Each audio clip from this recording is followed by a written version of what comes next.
Hello students, मैं श्री दीपचंद चौधरी महाविद्यालय ललितपुर से आज मैं आपको गृह विज्ञान सेकंड सेमेस्टर के फर्स्ट पार्ट क्लॉथिंग कंस्ट्रक्शन में जो आपका सेकंड यूनिट में आपके जो प्रॉपर्टीज़ हैं उनके बारे में बताऊंगी, जिसमें मैंने आपको कॉटन, लिनन, सिल्क के बारे में आपको बता चुकी हूँ। उनकी सारी histories and chemical and physical जितनी भी प्रॉपर्टीज़, उनके मैन्युफैक्चर एंड अदर जितनी भी जानकारी थी वो मैंने आपको दे दी है। और अभी मैं आपको एनिमल फाइबर वूल के बारे में बता रही हूँ, जिसमें वूल की जो हिस्ट्री है वो भी कंप्लीट करा चुकी हूँ।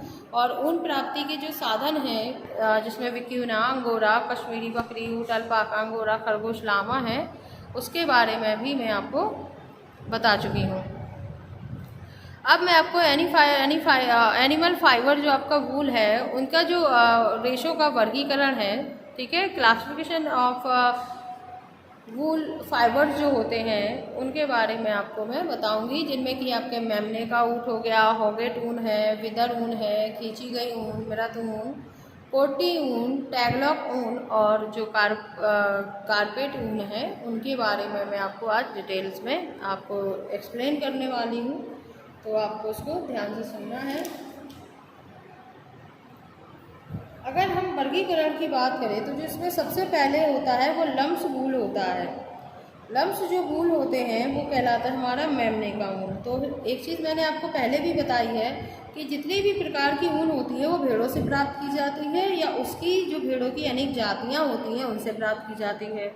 इसके अलावा ऊँट, खरगोश, ये तो आपके हैं ही, लॉम्बी वगैरह, इनसे भी हम जो है कुछ प्रकार की ऊन प्राप्त करते हैं।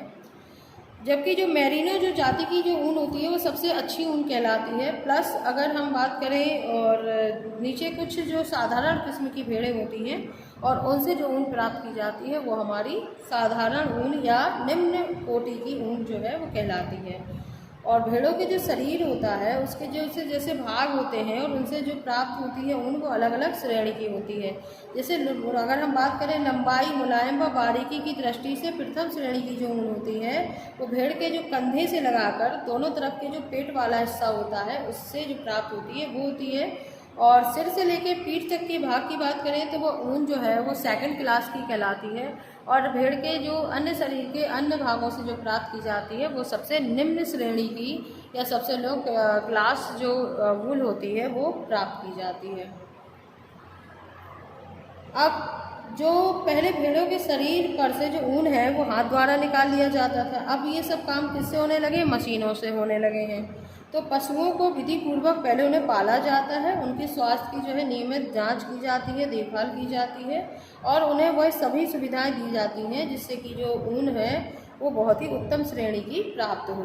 और जीवित भेड़ के शरीर पर से जो ऊन प्राप्त की जाती है वो सबसे उत्तम प्रकार की मानी जाती है, और मृत भेड़ से जो ऊन प्राप्त की जाती है वो सबसे निम्न श्रेणी की जो है वो ऊन मानी जाती है। अब ये तो हो गई हमारे नॉर्मल हमने क्लासिफाइड कर लिया कि ये जो ऊन है वो कहाँ से किस तरीके से प्राप्त की जाती है। अब इनको हम मेमने के ऊन के रूप में जाने की जो हमारी लम्स वूल होती है वो कैसी होती है। तो जो भेड़ का बच्चा होता है जिसे हम लम्ब कहते हैं, उसको 8 माह की उम्र हो जाने पर उसकी पीठ पर से जो ऊन है उसको खींच ली जाती है और उस मेमने के ऊन को हम लम्ब वूल कहते हैं। और ये जो ऊन होती है सबसे अच्छी, सर्वोत्तम मानी जाती है और इसकी चमक जो होती है वो भी काफ़ी अद्वितीय होती है। और इससे जो वस्त्र बनते हैं वो काफ़ी मुलायम व गर्म होते हैं, चूँकि यह जो ऊन है अपरिपक्व अवस्था में ही काट ली जाती है। यह इसलिए यह जो है मजबूती की दृष्टि से बात करें तो बहुत ही कम मजबूत होती है। दूसरा, हॉगेट ऊन जो हमारी है, यह जो है भेड़ की अवस्था जब 12 से वो 14 माह का जो है भेड़ हो जाती है, अर्थात भेड़ अपनी परिपक्व अवस्था या जो मैच्योर स्टेज होती है उसमें जब पहुंच चुकी होती है तब इस ऊन को जो है निकाल लिया जाता है। चूँकि यह जो परिपक्व अवस्था में काटी जाती है तो यह मजबूती की दृष्टि से ऊन जो है वो उत्तम होती है, इसलिए इस ऊन का प्रयोग ताने के जो व्यक्ति पड़ते हैं उनके स्थान पर इनका प्रयोग किया जाता है। इस ऊन में जो कोमलता व तन्यता या फ्लैक्सिबिलिटी की बात करें तो वो गुण भी इसमें पाया जाता है। तो ये हमारी हॉगेट ऊन हो गई। अब हम बात करते हैं विदर ऊन की। तो भेड़ का जो शरीर होता है उस पर से एक बार अगर ऊन काट लिया जाता है तो दोबारा ऊन जब काटा जाता है तब उस ऊन को हम विदर ऊन कहते हैं। यानी एक बार अगर भेड़ में से ऊन खींच ली जाती है या उतार लिया जाता है और जब उस पर सेकेंड टाइम हम उस ऊन को उतारते हैं तो इसको हम बोलते हैं विदर ऊन और या विदर ऊन कहा जाता है। इस समय भेड़ की जो आयु है वो 14 माह की हो जाती है और यह ऊन का जो कलर होता है वो मटमैला होता है और थोड़ा गंदा सा भी ये होता है।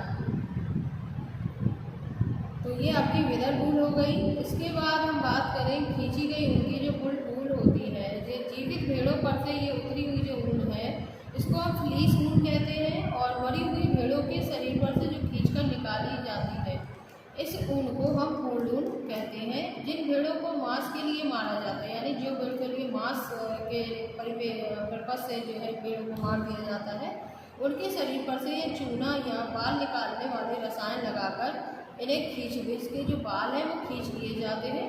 इसीलिए इसकी जो ऊन होती है वो अच्छी नहीं मानी जाती है। रसायनों के लगाने से क्या होते हैं, जो इसकी जड़ें होती हैं वो निर्बल पड़ जाती हैं और खींचने से ऊन पर क्या होता है, तनाव पड़ता है और ऐसी खींची गई जो ऊन का रेशा है वो 2 कारणों से फिर घटिया प्रकार का होता है। नंबर 1 तो जैसे कि मांस के लिए जो भेड़ें पाली जाती हैं उनकी जो ऊन है वो अच्छी नहीं होती क्योंकि उन्हें वो फैसिलिटीज़ नहीं दी जाती है जो एक अच्छी ऊन प्राप्ति करने के लिए भेड़ को दी जाती है। दूसरा है रेशों की जड़ जो है रसायनों द्वारा प्राय जो है खराब हो जाती है और उन्हें खींचने में जोर से दावा डाला जाता है। तो ये जो है 2 प्रकार के कारण ये जो ऊन है वो थोड़ी सी घटिया मानी जाती है, खराब मानी जाती है। अब हम बात करें डेड ऊन की या जो मृत ऊन होती है वो क्या होती है। अगर भेड़ की किसी आकस्मिक दुर्घटना में मृत्यु हो जाती है तो उनके शरीर पर जो ऊन उतारी जाती है तो इस प्रकार की ऊन को हम मृत ऊन कहते हैं और यह ऊन जो है वो निम्न श्रेणी की होती है और इससे निम्न श्रेणी के या लो ग्रेड जो क्लॉथ्स हैं वो बनाए जाते हैं और ये जो ऊन है वो प्रयुक्त की जाती है। तो ये हो गई आपकी मृत ऊन। यानी अब आपने जान लिया कि सबसे अगर उत्कृष्ट श्रेणी की जो ऊन होती है वो मेमने की ऊन होती है और जो सबसे लो होती है वो खींची गई ऊन या मृत ऊन होती है। इसके बाद बात करें कोटी ऊन की या कोटी ऊन की, तो जो भेड़ें विपरीत जलवायु या परिस्थितियों में पलती हैं उनके भोजन पर पर्याप्त ध्यान भी नहीं रखा जाता है तो उनके शरीर के जो बाल हैं वो उलझे गंदे व सटे हुए होते हैं। इस प्रकार की ऊन को जो है कोटी ऊन कहते हैं और यह ऊन जो है कड़क व रुक्ष या हार्ड कोर्स एंड ब्रिटल प्रकृति की जो है होती है और इससे जो वस्त्र बनते हैं वो निम्न श्रेणी के बनते हैं जिनमें नमदा बनाया जाता है और दरी वगैरह जो बनाई जाती है उनमें इसको हम प्रयुक्त करते हैं। तो ये हमारी क्या कहलाती है, कोटी ऊन। तो इस पर आपको ध्यान रखना है कि विपरीत जलवायु, अगर क्वेश्चन आपका आता है कि जो भेड़ें विपरीत जलवायु या परिस्थितियों में पलती हैं और उनके भोजन पर भी ध्यान नहीं जाता है तो ये कौन सी प्रकार की होती है, तो ये हमारी कोटी ऊन कहलाती है और इसके जो उलझे होते हैं गंदे होते हैं इसको आपको ध्यान रखना पड़ेगा। इसके बाद आपकी एक होती है टैगलॉग ऊन। इसको आपको जानना होगा कि ये होती है जो निम्न अगर लोएस्ट क्लास की अगर ऊन की बात करें और टूटा फूटा और अधरंगी ये ऊन होती है तो ये लोएस्ट क्लास की ऊन जो है वो टैगलॉग ऊन जो है हमारी कहलाती है। तो इसको भी आपको ध्यान रखना होगा यदि क्वेश्चन आता है। टैगलॉग ऊन कैसी है, निम्न है, उच्च है या निम्न उच्च है या इनमें से कोई नहीं, तो आप लगा सकते हो कि ये निम्न वर्ग की या लोएस्ट क्लास की ये जो टैगलॉग ऊन होती है। लास्ट आपका बचता है कारपेट ऊन। तो ये भी जो ऊन होती है ये भी हमारी लो क्लास की ही ऊन होती है और इसमें भी आप दरी, कालीन या अन्य घटिया किस्म के जो वस्त्र बनाए जाते हैं उनमें ये प्रयुक्त होती है। तो आपको ध्यान रखना है कि जो लम्ब ऊन है या हॉकेट ऊन है ये इधर ये ऊन में जो है फिर भी ठीक मानी जाती है जिसमें सर्वोत्तम आपकी लम्ब ऊन ही होती है और हॉकेट होती है। उसके बाद अगर हम खींची हुई ऊन, मृत ऊन, कोटी ऊन, टैगलॉग ऊन और कॉर्पेट ऊन की बात करें तो ये हमारी बहुत ही लोएस्ट क्लास का आपकी ऊन होता है और इनसे जो वस्त्र बनते हैं वो पहनने वाले नहीं बल्कि इनसे जो दरियाँ वगैरह हैं या नमता है ये सारी चीज़ें या कालीन है वो इस ऊन से बनाए जाते हैं। तो आज आपका ये क्लियर हो चुका है कि ऊनी रेशों का वर्गीकरण है वो आपका कंप्लीट हो चुका है। ऊन प्राप्ति के साधन भी ओके हो चुके हैं। नेक्स्ट में मैं आपको ऊन की जो श्रेणियाँ होती हैं कि प्रथम श्रेणी होती है, श्रेणी द्वितीय, चतुर्थ श्रेणी की जो ऊन होती है कौन कौन सी होती है इसके बारे में मैं आपको कंप्लीट डिटेल में आपको